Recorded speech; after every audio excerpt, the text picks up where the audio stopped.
We'll move to question time and I'll call Senator Cash. Thank you very much. And my question is to the Minister representing the Minister for Workplace Relations, Senator Watt. Minister, in the more than 700 pages of the Closing the Loopholes Bill and explanatory memorandum introduced into Parliament yesterday, can you identify one measure that will improve productivity in Australian businesses? Thank you, Senator Cash. Order. Order. Order. Senator Watt, please resume your seat. Senator Henderson, can we just have a question time where you don't constantly interject? I'm calling you to order. Order on my right. Minister Watt. Thank you, President. I think that's a record even for Senator Henderson. I hadn't even opened my mouth and apparently I was a disgrace. Well, it didn't take Senator Cash and the opposition long to do what they love doing most, which is keep workers' wages low. Resume your seat. Thank you. Senator Wong. Order. Order. Minister Watt, please continue. Was that her actual response? As I say, President, it didn't take the opposition very long to revert to type, to revert to their happiest place, which is keeping wages low and keeping productivity low. Because, of course— Minister Watt, please resume your seat. I'm waiting for order. Minister Watt. Thank you, President. They don't like being reminded that I am smiling because I'm smiling because we have a government now that is actually committed to getting wages moving again. And you know what? That's a good thing. Minister Watt, please resume your seat. Order on my left. Minister Watt. I think it says a lot about the opposition that rather than smiling about workers' wages going up, they frown, they scowl, they yell. Minister Watt, please resume your seat.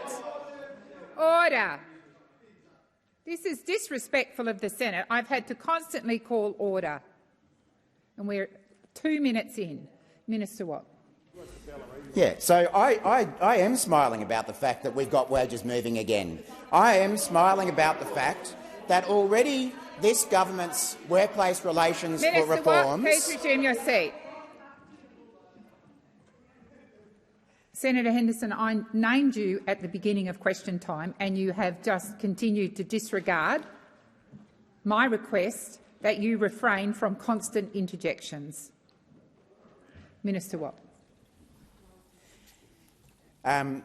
So, yeah, I am in my happy place, and I think the Labor Party is in our happy place when we're actually getting wages moving again. And it turns out that's what the people of Australia wanted. And, in fact, already, due to the reforms Minister Watt, please resume your seat. Senator Cash. Thank you, and it's in relation to relevance. Just a moment, Senator Cash, please resume your seat. Calling for order also applies to the right-hand side of the chamber. I have a senator on her feet raising a point of order. She's entitled to be heard in silence. Minister Cash, please. Point of order in relation to direct relevance. The question was very specific. I asked the minister to identify one measure in the bill that will improve productivity in Australian businesses. Thank you, Minister. Thank you, Senator Cash. Order. I haven't called you Minister Watt. Order. Order. There has been so much disorder since you asked your question. I think it's been very hard for the minister to actually get to the substance. I will remind him of your question, but I would also ask that senators on both sides of the chamber listen in silence. Minister Watt. So, Senator Cash, I don't have to only refer to one measure in this bill that will lift productivity. The entire package is going to lift productivity in the workplace, because something that eluded the opposition for the 10 years they were in office was that cooperative workplaces are productive workplaces. Minister Watt, please resume your seat. Order again. Minister, please continue. As I say, cooperative, safe workplaces are productive workplaces. Minister Watt, please resume your seat. Senator Cash, I've just called the chamber to order, and the minute the minister was on his feet, you continued to interject. Minister Watt. But I'm happy that at last, after 10 years of government, it took returning to opposition for the opposition to actually care about productivity, because their uncooperative, conflict-based workplace relations system delivered the lowest decade of productivity growth that we have had in 60 years. That's what your program of workplace relations did. Low productivity, low wages, and we're turning that around. Thank you. Senator Cash. Order across the chamber.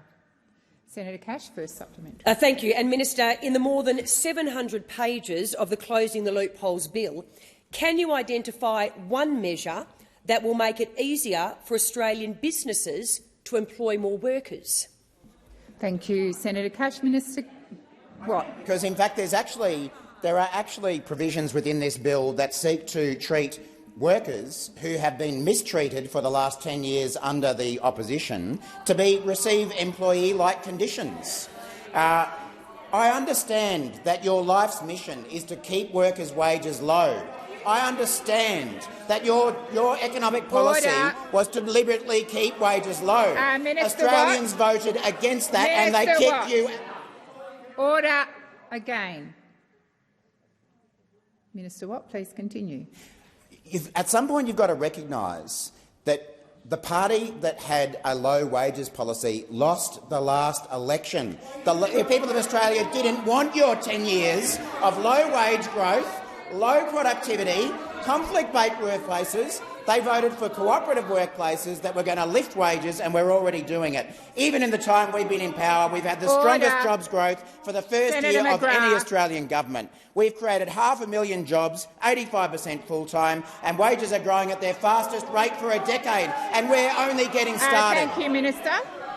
Senator Cash, second supplementary. Thank you, Minister. How much extra in costs will the bill add to Australian businesses, and how much of that do you expect them to pass on to consumers? Thank you, Senator Cash. Minister Watt. It's good to have the scare campaign from Senator Cash rolling out again, because remember what she said about the last package of workplace relations reform? The last package. Watt, please resume your seat. Order. Minister Watt, please continue. The last time we did industrial relations reform in this chamber, what did Senator Cash said? It was going to take us back to the dark ages. Now, I don't know about you, but I'm not seeing anyone run around there in chainmail, in body armour, out there like the dark ages. I'm seeing workers getting paid what they deserve. Minister Watt, please resume your seat. Order. Senator Wong, order. Senator Ruston, order. Senator Cash. Again, it is a point of order in relation to direct relevance. The question was in relation to how much this bill will raise costs on businesses, and in relation to those costs, by how much the government expects them to go on to consumers. It was a very specific question. Thank you, Senator Cash. I will remind the Minister of your question. Minister Watt. Let's put all this in context. As a percentage of the total wages budget of Australia, these changes will add 0.1% of what wages are in Australia. And unlike what the opposition is saying, this is not a cost to the economy. This is a cost to the small number of businesses that are underpaying their workers by exploiting the loopholes that the last government left.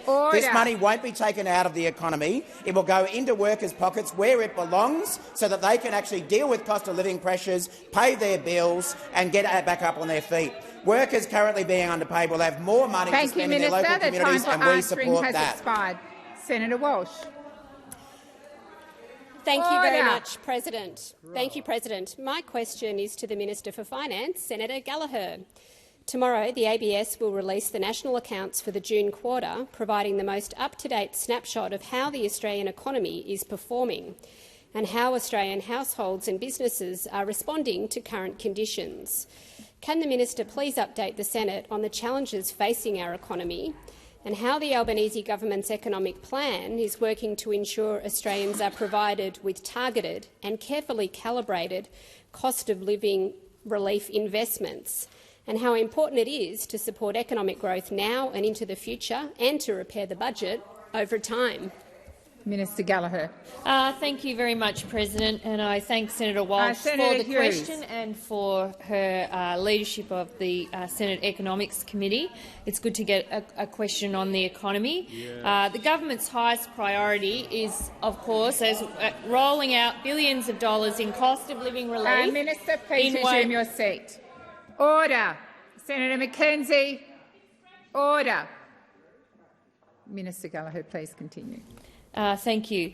Rolling out billions of dollars in cost of living relief in ways that take pressure off inflation and support the economy. Now, tomorrow's national accounts and today during question time, of course, we'll have the Reserve Bank decision, but tomorrow's national accounts will be released tomorrow, and we will expect to get an assessment of the impacts of the increases in interest rates, the high but moderating inflation and some of the continuing global uncertainty and the impact that's having on the economy. And we are seeing welcome progress in the fight against inflation. Higher interest rates that started increasing in May last year before the election have impacted, particularly on mortgaged households, and are slowing the economy. National accounts are likely to show the combined impact of these high interest rates, or the higher interest rates, and that global uncertainty. And we understand that Australians are doing it tough, which is why our focus, our main priority, focus has been on providing targeted cost of living relief in a way that doesn't add to inflation and in a way that the budget can afford. Now, that cost of living package includes providing assistance across the board in support for those who receive rent assistance, for those who are using the childcare, early education and care system, for those that are accessing cheaper medicines or needing scripts filled every month or every 2 months under some of the changes recently, the fee-free TAFE, which has been such an incredible success, and, of course, support to reduce the impact of energy increases through energy bills. Thank you, Ministers. Senator Walsh, first supplementary. Thank you, Minister. How important is it that the government balances the challenges facing the economy, both here and globally, while at the same time working to strengthen the economy and support Australian households, particularly those that are doing it tough? How will the government's targeted cost of living relief measures support households and the economy in the coming months? Thank you, Senator Walsh. Minister Gallagher. Thank you, President. I thank Senator Walsh for the supplementary. And we've seen in recent economic data that Australians are pulling back on their spending, dipping into their savings, and we will see a lot of those cost of living relief measures flow into the economy over the next few months. Some of them that started on the 1st of July, but some of those important supports around income support that have started in September. And I would say in the inflation data for July, it was very instructive. The ABS showed very clearly the impact that our energy rebates are having on energy bills for people in contributing to CPI. If we exclude the impact of rebates from the July 23 figures, electricity prices would have been recorded a monthly increase of 19.2% as opposed to 6%. Now, let's remember who voted against those rebates. Who voted against those rebates? All those over here. That's right, all of them that voted to keep electricity bills higher than they needed to be. Senator Walsh, second supplementary. Thank you, President. Thank you, Minister. The final budget outcome will be published at the end of this month, and for the first time in 15 years, the government will deliver a budget surplus. Why is the government's fiscal strategy so important when it comes to supporting the economy going forward? Minister Gallagher. Thank you very much, President. I thank Senator Walsh for that question. Well, we have flagged, and through the budget we indicated that we're expecting a surplus for the 22-23 year. It will come in significantly higher than was forecast at this year's budget, and we will be the first government in 15 years to actually deliver a budget surplus. Not promise one, not get mugs printed, not run around saying how great you are, that you expect to deliver one, but actually deliver a budget surplus, reduce the amount of debt that we have to borrow, reduce interest payments for a generation over time because of our fiscal management.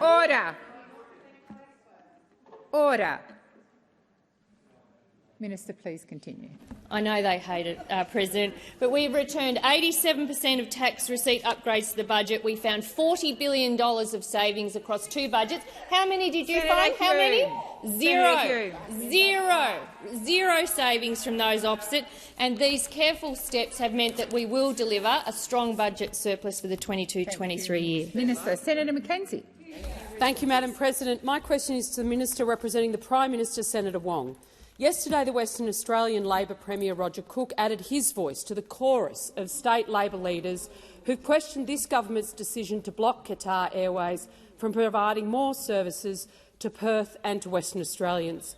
He said, and I quote, "At the moment, we're particularly disadvantaged by the lack of competition in our domestic aviation market and the protections that Qantas enjoy as our so-called national carrier. Qatar Airways kept running during COVID, bringing home Western Australians and keeping our freight moving. My government has been clear that we want more routes connecting Perth and the cultural and economic benefits that those flights bring."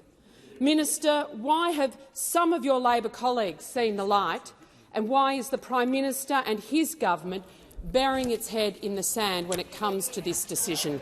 Thank you, Senator McKenzie. Minister Wong. Thank you. President.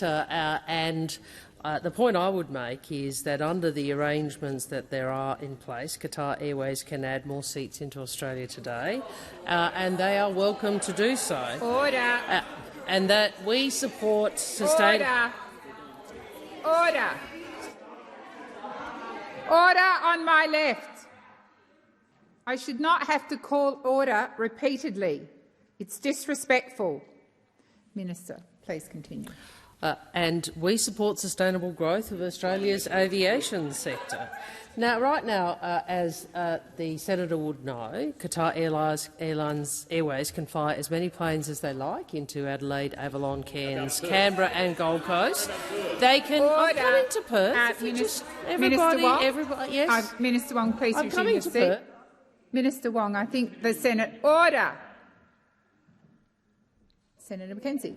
On a point of order of direct relevance, Madam President, I asked the minister about Perth and specifically the comments by the Labor Premier about the government's decision about Qatar Airways. Thank you, Senator McKenzie. The minister is being relevant. Minister Wong, please continue. I'd make 2 points. One is, yes, Qatar Airways could fly bigger planes into Sydney, Melbourne, Perth and Brisbane. And other airlines have also added capacity. Cathay Pacific, Singapore Airlines and China Southern have all announced new flights. So I would make the point. Order. Would you like— Order. Senator Cash, it applies to you. Minister Wong, please continue. Minister, please resume your seat. Senator McKenzie, you've asked the question, you raised the point of order. I've called the minister to her feet again. I've called the Senate to order several times, and the minute the minister stands, you interject. Minister, please continue. I was asked about the Premier's quote, and the Premier's— Senator Hughes, points of order also include you. Minister, please continue.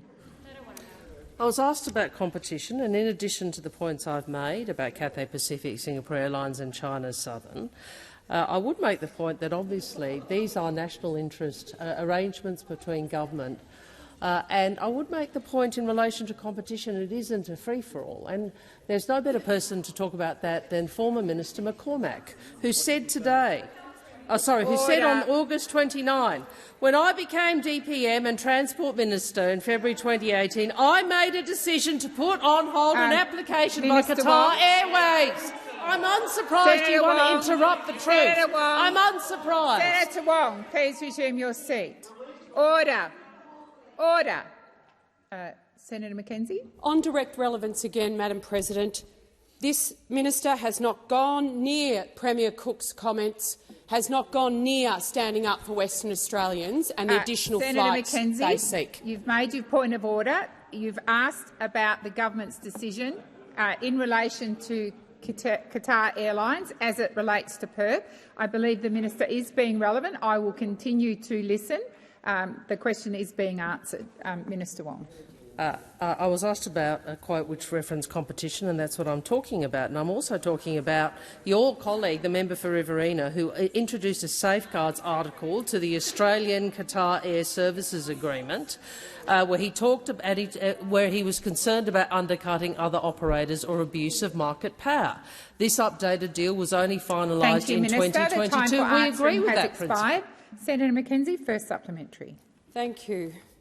The Minister for Transport and a number of ministers in the Albanese government have said that the decision to block Qatar Airways' application for additional flights into Australia was made in the national interest. Can this minister outline what exactly the national interest grounds were for this decision? Thank you, Senator Mackenzie. Minister Wong.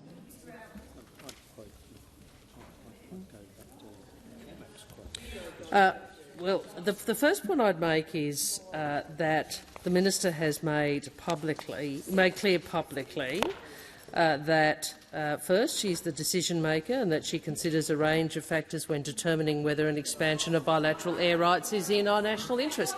And that's consistent with what Mr McCormack said today. He said, you can't have an airline coming in from overseas. I'm unsurprised you want to shut me down on this, Mr Senator Birmingham. I'm unsurprised you're embarrassed Senator by Wong, please resume your seat. Order. Order. Senator Birmingham. President, point of order on direct relevance, and this goes to the very issue and the heart of government accountability here. The minister was asked specifically to define what the grounds were that were in the national interest, not to go and quote past decisions or former ministers, but this government's decisions and how they have determined the grounds and where they are in the national interest, and she should be drawn to that very specific question asked by Senator Mackenzie. Thank you, Senator Birmingham. I will remind the minister of Senator Mackenzie's first supplementary. Thank you, Minister. And my answer is the one I gave, which is the minister considers a range of factors when determining whether an expansion of bilateral air rights is in our national interest, and that is not unusual. It is not unusual for a national interest test in legislation, and there are discretionary powers in legislation across government. Order. The question's been asked. The minister is responding. Minister Wong. It's not unusual for there to be a discretion in a ministerial decision. It's not unusual for national interest to be the reference point in that decision, and it's not unusual for a range of factors to be taken into account. Thank you, Minister. The time for answering has expired. Senator Scarr, order. Senator Mackenzie, second supplementary. It's very frustrating, Senator Scarr.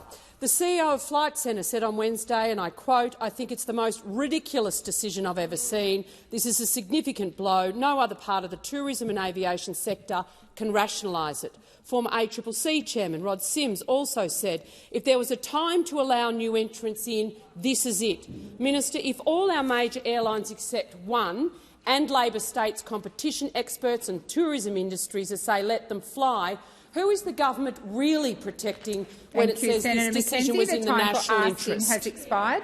Minister Wong. Well, I'm asked about the rational undertaking. Order. I'm asked about the reasons why a government would make this decision, and I might refer again to the very experienced former Transport Minister, Minister McCormack, who gave a rationale which I think might be instructive for Senator Mackenzie. You can't have an airline coming in from overseas and just undercutting to the point where Australian jobs are at risk and Australian airlines are placed at a disadvantage. You can't have an airline with very deep pockets, undercut, and undercut. Then people go to them as opposed to an airline that may— Senator Wong, please resume your seat. Senator Mackenzie. Point of order on direct relevance, Madam President. Who is this government protecting when it claims Senator the decision was in the national Senator interest? Mackenzie, just go clearly to the point of order. I will remind the minister of the question. Minister Wong. I am surprised. Senator Birmingham. Order, please, Minister.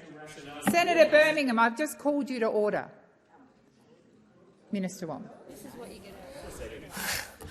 I am surprised by the disrespect that those opposite hold for Mr McCormack. I would have thought, he actually has been a Transport Minister, and his comments today in The Australian perhaps is a reminder to his party and his coalition Thank you, Minister. about the real world in which expired. Senator Wong, resume your seat. Senator Hanson-Young. Thank you, President. My question is to the Minister representing the Environment Minister, Senator Wong. Last week, the Environment Minister, Tanya Plibersek, approved yet another coal mine. This year alone, the Minister has approved 5 coal mines that create up to 150 million tonnes of pollution and emissions. Our environment laws are clearly broken. They do not enforce the Minister to consider the climate impacts.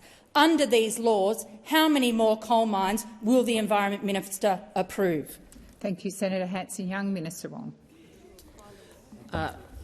Thank you, President, and I thank the senator for her question. I am assuming this is an approval under the EPBC Act, which wasn't indicated in the question, but I just will make that assumption.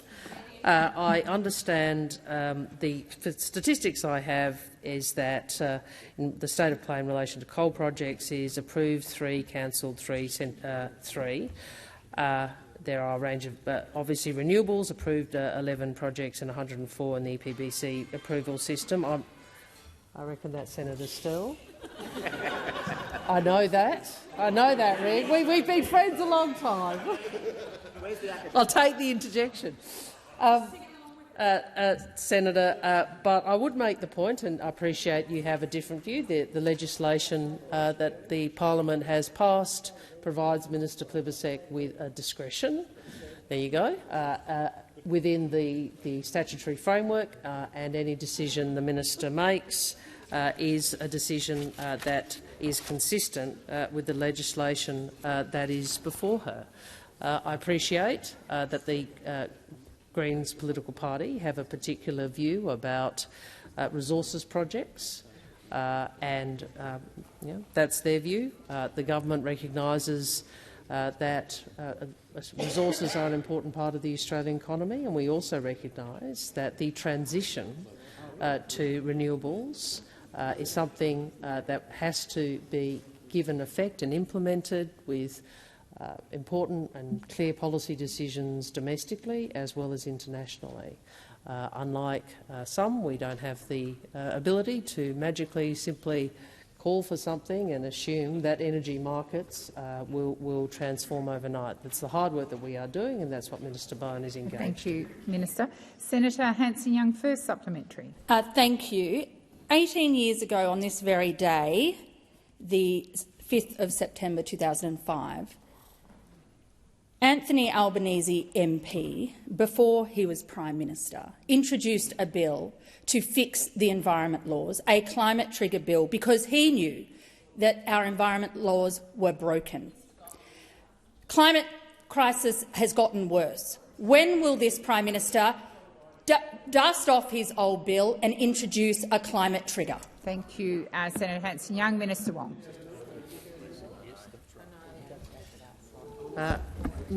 What I would say is, what was the date? 2005. Well, there you go. There'd be people who get to vote today who were only born at that time, and I would say that what we. Senator Ruston. I don't need to filibuster. You interrupt us enough so you don't get many questions. As far we don't have to do anything.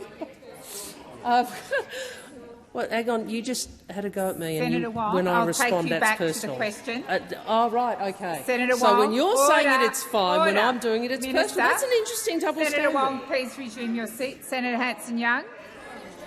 Order on my left. Just a point of order, Chair. The clock has been running, and I understand that Senator Wong is being distracted over here, but I'd like the answer to my question. When will this government introduce a climate trigger? Senator Hanson-Young, I did call the minister back to the question. I'm happy for the clock to reset. Senator Hanson-Young, the point I was making before the interjection is that this is some time ago, and the Prime Minister obviously in 2005 was responding to the circumstances as he assessed them then, as in his role then.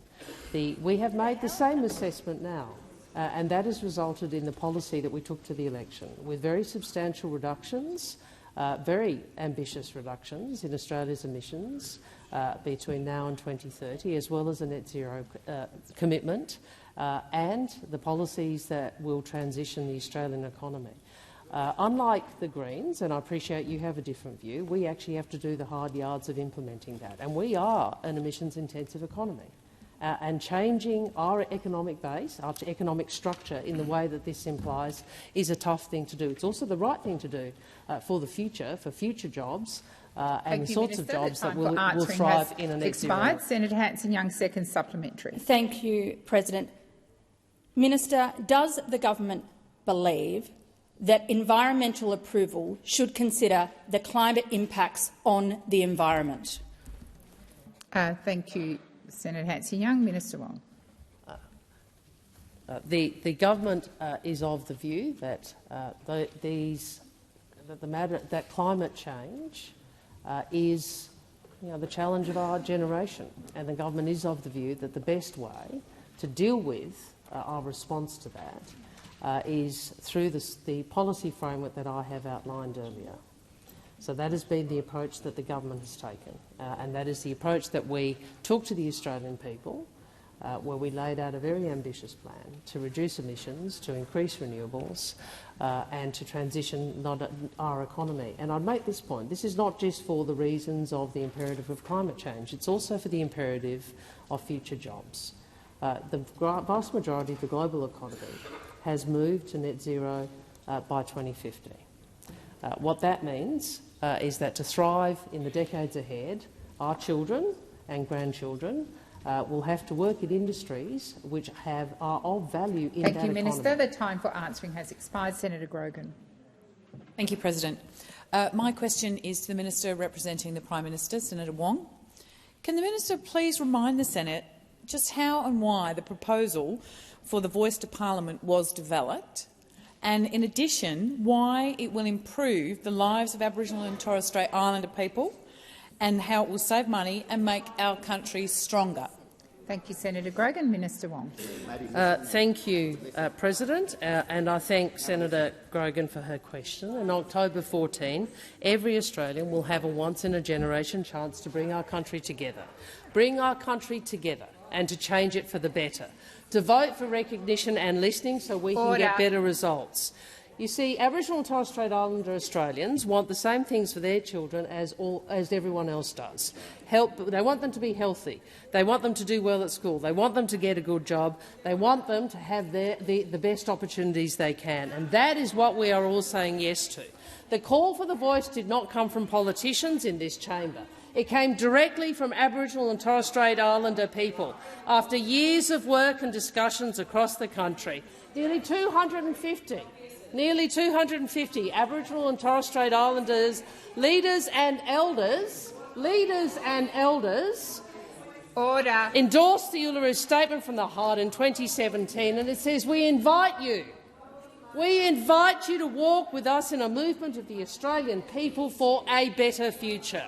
This is a modest ask of recognition of this land's First Peoples in a constitution through a voice to the parliament.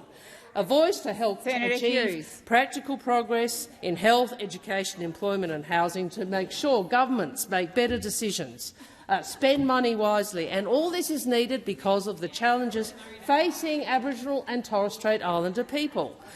A life expectancy 8 years shorter than non-Indigenous Australians, children almost twice as likely to die before their first birthday, a suicide rate twice as high, and fewer opportunities for education and training. Now, governments of both political persuasions with good intentions have spent billions trying to deal with these issues, but we have not achieved lasting improvement. Thank you, Minister. The Voice the is time the chance for to fix answering has this. expired. Senator Grogan, first supplementary. Thank you, Minister. There's some alarming facts in there that we should all be deeply mindful of. Can the minister please explain to the Senate why this referendum is on constitutional recognition through a voice to parliament rather than just recognition alone? Thank you, Senator Grogan. Minister Wong. The ask from the overwhelming majority of Aboriginal and Torres Strait Islander people is for a referendum for constitutional recognition through a voice to parliament. Through a voice to parliament. Now Mr Dutton is out there talking about his referendum. He's out there saying he supports a referendum, just not this referendum. Do you support a referendum? He supports a referendum, just not this referendum. He supports a voice, but just not this voice. It's really clear, yet again, we see Mr Dutton playing political games, because his political strategy, tried and true, he tries to build himself up by tearing everything else down. Minister, tearing please everything resume your else down. seat. That's why. Minister Wong, please resume your seat. Order on my left. Minister Wong, please continue. That's why he says no to everything, even when it is a once-in-a-generation opportunity to bring our country together and change it to the better, for the better. Even when he knows this closes the door on better outcomes for Aboriginal and Torres Strait Islander Senator Grogan, people. second supplementary. I thank the minister for that Senator response. Grogan, please resume your seat. Senator Hughes, I have called the chamber to order. I had a senator asking a question, and the loudest voice in the chamber was yours. Senator Grogan, please begin the question again. I thank the minister. That really has cleared it up for me. I thought I was a bit mad thinking that there was a proposal for a different referendum that agreed with recognition but didn't agree with listening to anything that recognition would give you. So thank you for that. Can the minister please inform the Senate how consultation has guided the proposal Grogan, for the voice and why that is so— Order. Order. Senator Grogan, please continue. I'll just refresh there. Can the minister please inform the Senate how consultation has guided the proposal for the voice and why that is so important? Thank you, Senator Grogan. Minister Wong. The idea of constitutional recognition through a voice began with Aboriginal and Torres Strait Islander people themselves. But it's clear that Mr Dutton isn't listening to Aboriginal and Torres Strait Islander people. And if we'd invite him to speak to people like Sean Gordon, the Liberals for Yes spokesperson, who recently said for politicians to go out and propose something alternate to what Indigenous people ask for speaks to our disempowerment as Indigenous people. But it isn't surprising that Mr Dutton didn't consult the overwhelming majority of First Nations people. In fact, it doesn't appear that Mr Dutton is even consulting his colleagues. It doesn't appear that Mr Dutton is even consulting his colleagues. I mean, Mr Pitt said today that no referendum proposal, no proposal for another referendum has been put to the party room. And Senator Nampijinpa Price and Mr Littleproud are not prepared to confirm, are not prepared to say they were consulted. Thank you, Minister. So the question is, who is Mr. Thank you, Minister. Senator David Pocock. Thank you, President. My question is to the Minister representing the Minister for the Environment and Water, Minister Wong. The mighty Murrumbidgee River flows through the ACT and it has been in poor condition for decades. It's been starved of flows and even stopped flowing during the 2019 drought. The government has recently struck a deal with states to extend the delivery of the Murray-Darling Basin Plan, including the 450 gigalitres of water for the environment. Order. But the Murrumbidgee and other alpine rivers— Senator Pocock, please resume your seat. Senator Davey, I'm calling you to order. Senator Pocock has the right to ask his question in silence. Senator Pocock. Thanks, President. But the Murrumbidgee and other alpine rivers are excluded from the Murray-Darling Basin reforms. Will the government consider reviewing the Snowy Hydro operations as an option to contribute water to the upper Murrumbidgee and improve water management in the broader southern Murray-Darling Basin? Thank you, Senator Pocock. Minister Wong. First, Senator Pocock, you're right about the effect of drought on the Murrumbidgee, and I was the water minister during the Millennium Drought, and that was my fault. I assume that was a joke, Senator Ruston. That was a very stressful period for Canberrans, given the risk to the water supply for the ACT at the time. And that and the risk to Adelaide was one of the reasons why critical human needs was given priority in the legislation and in the water in the Murray-Darling Basin plan, because obviously the first priority does have to be critical human needs. In relation to so the broader point is, I think the question goes to the Snowy Hydro and the effect of that project and how that project will be managed. What I would say is that we remain committed to delivering the Murray-Darling Basin Plan in a way that achieves the best possible social and economic outcomes for basin industries. It is the case the growing impact of climate change will exacerbate the challenge of sustainably managing water resources, and we recognise the interconnection of water use between energy, agriculture and the environment. The advice I have, as the government is willing to consider all options for improving the ACT's water resource availability, including the operations of the Snowy scheme, we are committed to ensuring that the operations of the Snowy scheme address both the energy and water priorities, including for the ACT. I also understand that recently the minister I'm representing, Minister Plibersek, announced the new agreement between the ACT, New South Wales, South Australia and Queensland, welcomed by the ACT government. Senator Pocock, first supplementary. Thank you, President, and thank you, Minister.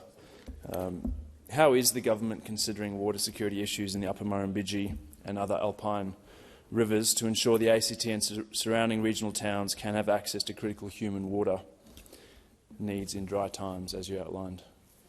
Thank you, Senator Pocock. Minister Wong. Look, that's a level of detail which I might ask perhaps Minister Plibersek to provide you with further information about that. Obviously, water plans and water management is a very complex area of regulation, as you may know, with both federal and, in this state, territory or local, as well as operator-specific plans of operating in terms of the Snowy Hydro. But as a matter of principle, the Water Act recognises the primacy of critical human needs, and as I explained, part of the historical context of that was this water scarcity experienced by particularly Adelaide and Canberra, and operating the Snowy in a way that recognises energy and water priorities is something that— Senator Pocock, second supplementary. Mr. President, and thank you, Minister. I look forward to answers from Minister Plibersek. The rules that govern the Upper Murrumbidgee River and other alpine rivers were agreed to more than 20 years ago and have not been reviewed since, and these sit outside the basin reforms. Will the government commit to act to achieve better water management and adequate flows into the Upper Murrumbidgee? Thank you, Senator Pocock. Minister Wong. Water rules have always been one of the reform challenges in water policy, because, as you correctly identify, we have different jurisdictions with different arrangements for water, some capacity by federal government through the Murray-Darling Basin Plan to implement those water rules, but historically water was managed, including in a legislative and regulatory sense, by jurisdictions. Now, part of the reform process that was undertaken post Mr Turnbull and then mine and then Mr Burke's roles as Water Minister was to try and improve water rules. For example, and I know the National Party don't agree with this, we couldn't have water trading between parts of the river without changing water rules, and obviously with different patterns we needed to. In relation to the Murrumbidgee, I'm not aware about Thank you, where Minister. that process The time is up for to, but I'll answering seek has advice. expired. Senator Babet. Thank you, President. Now, my question is to the Minister who represents the Prime Minister, Minister Wong. Now, Minister, a recent report by the Centre for Public Integrity revealed that the former Morrison government, this mob over here, honoured an appallingly low rate of just 48.7% of Senate order for production of document requests. How terrible. Now, does the Minister believe that the former Morrison government was a transparent government? Because I don't think they were. Thank you, Minister. Minister Wong.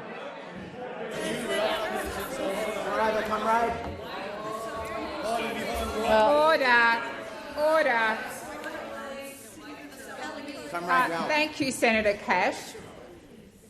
I don't believe anybody from any fair-minded person looking at Mr Morrison's secret ministries, or, frankly, the robo-debt tragedy.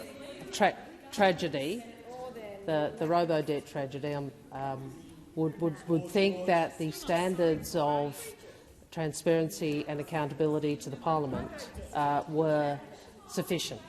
I would make the point, Senator Babet, because I'm going to anticipate where your next question is, that as a consequence of there being an agreement or a decision to remove motions from the Senate order of business, the ways in which the crossbench and the now opposition have sought to change that is by a very substantial increase in the order of production of documents.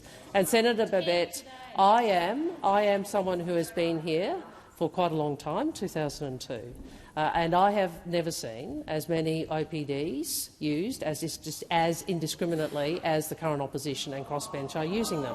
Now, that is fine if you.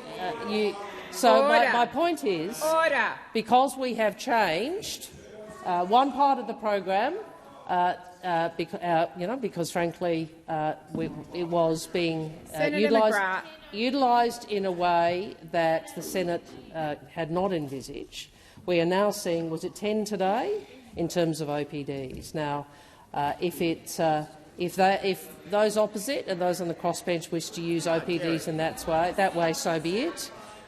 We will provide the information we are able to, and obviously information we are not able to will not be provided. Hughes. But again, I go back to Senator Babet. I would have thought that we remember what Mr Morrison was like, and we remember the lack of accountability to Parliament, even to his own cabinet colleagues when he took their jobs. Thank you, Minister. The time for answering has expired. Senator Babet, first supplementary. Thank you, Minister. Obviously, you knew where I was going with that, not your first rodeo. So obviously my next question is, you guys, your government, you're at 20.4%. 20.4%. Twice as secretive as the former government, twice as secretive as Scott Morrison's government. Why? Thank you, Minister. Thank you. Minister Wong. Well, interesting stat also is that since in this parliament we've seen nearly a doubling of OPDs moved per day and an increase in the number, 50% in the increase. Order. And the increase in the number of OPDs were agreed to per day compared to the 46th parliament. But I will certainly look at. I will certainly look at the. Senator Birmingham, may I remind you, this is Senator Babet's question. He has the right for the answer to be given in silence. Minister Wong, have you finished, or no, not at all. Please continue. Senator Babet, I will have a look. We will have a look at what is being sought. One of the if there was order. Minister, please continue. If there are senators who want certain information, the approach I would always would seek to take would be to offer a briefing if available. Thank you, Minister. The time for answering has expired. Thank you, Minister. Senator Wong, please resume your seat. Order. I'm waiting for silence before I call Senator Babet. Senator Babet, second supplementary. Thank you, President, and thank you, Minister, for your response there. I appreciate it. Now, given the lack of transparency that we've seen, unfortunately, from both sides of this chamber, will you guarantee to the Australian people that all individual submissions for the draft mis- and disinfo bill will be uploaded for public view and that none will be censored? Because I'm not seeing much transparency from anyone in this place for the Australian people so far. Thank you. Senator Babet, I have cautioned you before about the need for questions, particularly second supplementaries, to relate to your primary question. The minister informs me that she is willing to answer the question, so I'll call the minister. Senator Hughes, your constant interjections are incredibly disrespectful. Minister Wong. Thank you, President. Senator Babet, I don't agree with the use of the word censoring. That's a very loaded word, and I think in this context I don't think it's apposite. In relation to what occurs with submissions before committees, those are decisions appropriately made by the committee. So obviously parliamentary privilege accrues to matters before Senate committees, or applies to matters before Senate committees. Senate committees will routinely make decisions about how they handle submissions before them, including the extent to which they are made public, which ones are made public, if all are made public, and if there is material which is prejudicial or defamatory. We don't allow. The Senate seeks to not allow parliamentary privilege to be abused, and so there is redaction or Thank publication. you, Minister. The time for answering has expired. Senator Lambie. Thank you, Madam President. My question is for the Minister for Agriculture. Until last year, Australia was one of the last remaining countries to be free of Varroa destructomate, a bug that has already devastated bee colonies in Europe, the United States and New Zealand. It's now more than a year since the Varroa mite was first detected in Newcastle and is still on the move. In my state of Tasmania, honey, bee products and pollination services are worth approximately $20 million per year, and this does not include bees' immense value to agriculture. Yesterday we learnt it has now reached new parts of New South Wales near the Victorian border, leaving Victorian beekeepers stranded inside the 25-kilometre exclusion zone. Is the minister still confident that enough is being done to stop the spread of the Varroa mite? Thank you, Senator Lambie. Minister Watt. Thank you, Senator Lambie, and thank you for your interest in what is a really important topic, not just of concern to beekeepers and the honeybee industry, but also to horticulture and pollination industries in particular. You're right, Senator Lambie, that Varroa mite was first detected in the Port of Newcastle in June last year. And we've been working very closely with the New South Wales government ever since to try to contain this and bring it under control and, in fact, eradicate Varroa mite because of the danger that they present. We do take this as a very serious biosecurity outbreak that needs to be eradicated. And as recently as this morning, I actually spoke again with my department, the biosecurity section, to get the latest update on where they are at in their negotiations with New South Wales, because we are providing them whatever assistance we possibly can provide, including dollars, to help to eradicate Varroa mite. I'm certainly aware of the evolving situation we face in New South Wales, particularly the recent detections of Varroa mite in Kempsey. And the New South Wales Department of Primary Industries has been following up on a number of tracing links out of this area. As you're probably aware, Senator Lambie, the federal government's primary role in relation to biosecurity is to keep things out of the country. If they do unfortunately make their way in, as seems to have occurred in this case, it is primarily the responsibility of state and territory governments to manage those outbreaks, but of course with our assistance, and that's what we're doing. There's also an investigation underway as to how Varroa mite got into Australia in the first place, and that is obviously something that we're leading the work on, given our responsibilities around borders. But I very much share your concern, Senator Lambie, and I've seen the damage that it's already inflicted on beekeepers and the pollination industries, and we'll keep working as hard as we possibly can with New South Wales to eradicate it. Thank you, Minister. Senator Lambie, first supplementary. Thank you. This potentially catastrophic migration of varroa mite is happening at the peak of our pollination season, with bees being trucked across the country, while small operators are in limbo with their businesses devastated. Is the minister being pressured by big mainland commercial producers to manage varroa mite instead of eradicating it? Thank you, Senator Lambie. Minister Watt. Senator Lambie, the short answer is no. I certainly haven't been put under any pressure whatsoever from anyone to do anything other than attempt to eradicate varroa mite, and that's certainly the focus that we have. I am concerned that that varroa mite has continued to spread. Fortunately, it hasn't spread at this point in time beyond New South Wales borders, but we need to keep it that way, and we need to help New South Wales to eradicate it from within its borders as well. But no, absolutely not have I been placed under any pressure, and the only discussions I've had with the honeybee industry in general have been very positive and have been directed towards how we can work together to eradicate varroa mite and how we can compensate those beekeepers who have suffered losses as a result of the eradication of their hives. But again, Senator Lambie, I'm very committed to doing what we can to work with the New South Wales government to eradicate varroa mite, and happy to provide you with any further briefings. The time for answering has expired. Senator Lambie's second supplementary. Thank you. In July last year, Minister, you said that you were seeking to remove varroa mite from our shores. Last week on ABC South East New South Wales, you confirmed that eradication is focus. So does the minister seriously still believe he can pull out a magic wand and eradicate the varroa mite from Australia? Thank you, Senator Lambie. Minister Watt. Well, again, Senator Lambie, as I've already said, the primary responsibility for managing and controlling biosecurity outbreaks when they occur in Australia lies with state and territory governments. We do support them in that, and we're providing substantial funding to do so.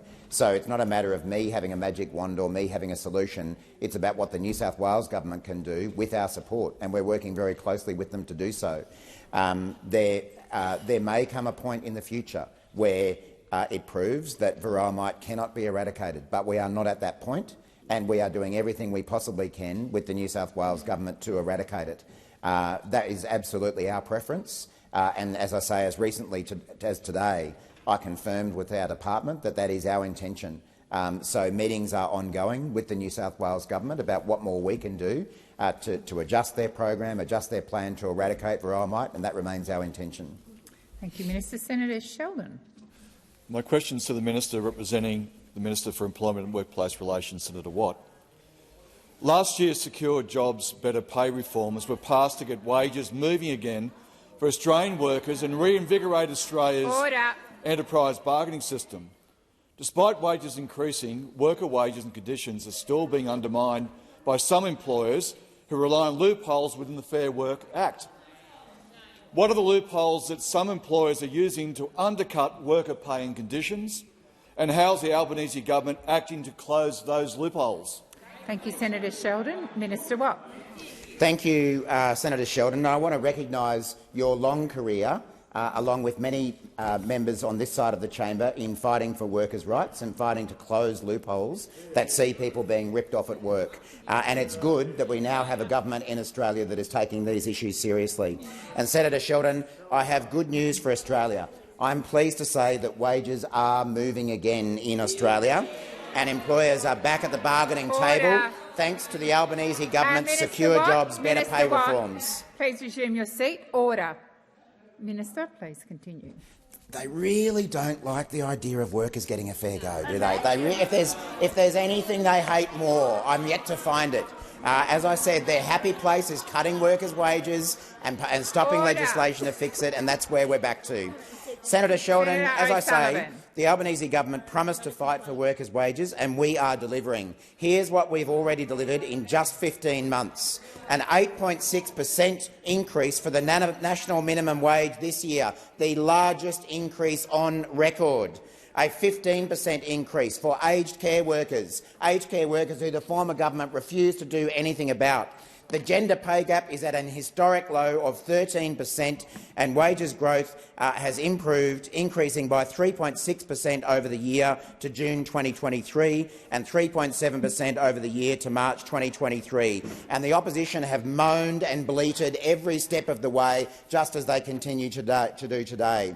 But the reality is that loopholes do remain within the Fair Work Act that undermine worker pay and conditions. If a worker steals from an employer, it is a crime, as it should be. But if an employer deliberately steals from their worker, in most places in Australia it is not a crime. So the Albanese government is acting to close this loophole by criminalising wage theft. We're also ensuring labour hire workers are paid at least what they would be paid if they would be employed directly. We're empowering the Fair Work Commission to set minimum standards for employee-like workers in the gig economy. We're about closing loopholes, and the opposition should support us. Expired. Senator Sheldon, first supplementary. Thank you very much, Minister Watt. Look, I travel a lot for work, as many of us do, but I've also got to know the staff, and I never forget having two long-serving Qantas staff members. Maybe you want to listen to this. Two Qantas staff members breaking down in tears because they'd been told they can reapply for their same job at a lower rate of pay with labour hire or lose their job. What impact do these existing loopholes have on workers? Senator Sheldon, resume your seat. Order on my left. Senator Sheldon, please continue. So what impact do these existing loopholes have on workers' wages thank you, Senator. and job security? Time for answering that has expired. Minister Watt. Thank you, President, and thank you, Senator Sheldon. And we know over the last couple of weeks we've had a whole lot of Johnny-come-latelys who've all of a sudden decided to take an interest in Qantas. But there are some people, like Senator Sheldon, Senator White, Senator Sterle and others, who have a long career in standing up for the workers of Qantas to make sure that they're treated fairly. Not Johnny-come-latelys, people who've actually got a record in standing up on these issues. And these loopholes that Senator Sheldon is complaining about impact Australians every day, and they create a race to the bottom on wages. They undermine negotiated pay and conditions and undermine the integrity of the enterprise bargaining system. The loopholes Minister Watt, allowing— please resume your seat. Order. Once again, Senator Henderson. Minister, please continue. Good, President. So rude, so consistently rude. These loopholes, which allow wage theft— Minister Watt, please resume your seat. Order on my right. Order. Order. Senator Henderson. Just on indulgence, President, just to clarify, that was not me in that last interjection. But I want to say— Senator Henderson, Senator Henderson, I am happy I want to correct the record, please. Please. Thank you. Order. Order. Senator Henderson, I'm quite happy to review the tape, but I'm firmly of the view you were being disorderly, along with a number of other senators, but your voice was the loudest, and I heard you distinctly say to the minister you talked about workers at Qantas. But I am more than happy to review the tape, but you were being disorderly. Minister Watt, please continue. Minister Watt, please resume. Senator Henderson, you are not in a debate with me. I've spent most of question time calling you to order, and once again I'm calling you to order. Minister Watt, please continue. Thank you, President. The loophole Senator Sheldon is talking about, allowing wage theft, insecure work and low wages, which those opposite let fester for a decade, undermine the job security of workers, and they undermine employers who do the right thing.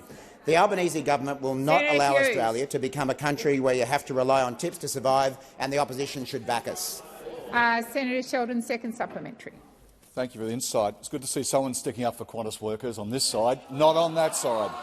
Senator Sheldon. Last year, those opposite just saw the title of Secure Jobs Better— Order. Order. Senator Sheldon, in the interest of a respectful chamber, I would ask you simply to ask the question. Thank you, President.